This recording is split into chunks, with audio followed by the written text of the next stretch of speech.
ఇంత పెద్ద ఫోన్, ఇంత కలర్ఫుల్ ఫోన్, వీడికి యూట్యూబ్లు, ఫేస్బుక్లు, లేకపోతే స్నాప్చాట్లు, లేకపోతే నువ్వు ఆనందంగా గడపడానికి పాటలు, వీడియోస్ ఇవన్నీ రావటానికి ఈ మొత్తము అందమైనటువంటి ఫోన్లో ఒక చిన్న సిపియు ఉంటుంది. ఇది బ్లాక్ కలర్లో ఉంటుంది.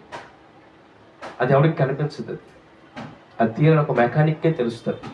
అది కూడా చాలా జాగ్రత్తగా రిపేర్ చేస్తారు. దాన్ని చూడగలిగిన వాడు ఎవరు? Mobile mechanic. నీకు కనపడుతుందా? లేదు. ఇంకొక గొప్ప విషయం ఏంటంటే ఇవన్నీ బయట దొరుకుతాయి.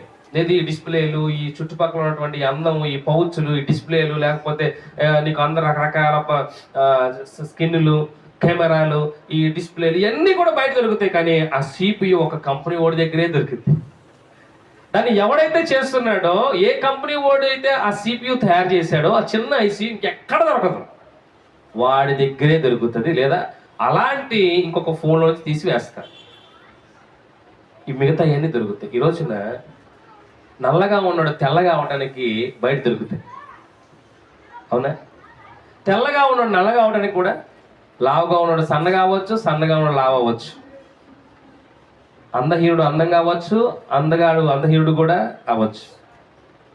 కానీ నీ హృదయమును మాత్రము నువ్వు సరి చేసుకో. నీకు ఎక్కడ ఆ మారు మనసు పొందటానికి నువ్వు ఏ షాపింగ్ మాల్కి వెళ్ళినా నీ మనసు అయితే మారదు. ఏ సినిమా చూసినా ఏడుస్తావేమో కాసేపు, కానీ నీ మనసు ఆ కొద్దిసేపే. మరి ఎక్కడ మారుతుందంటే ఆ హృదయాన్ని కలుగ చేసిన ఒక మెకానిక్ ఒక ఆయన ఉన్నాడు.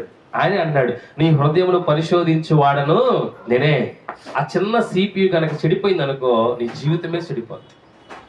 నీ జీవితమే చెడిపోద్ది. చెప్పాగా 9వ క్లాస్ అవుతున్న పిల్లల మనసు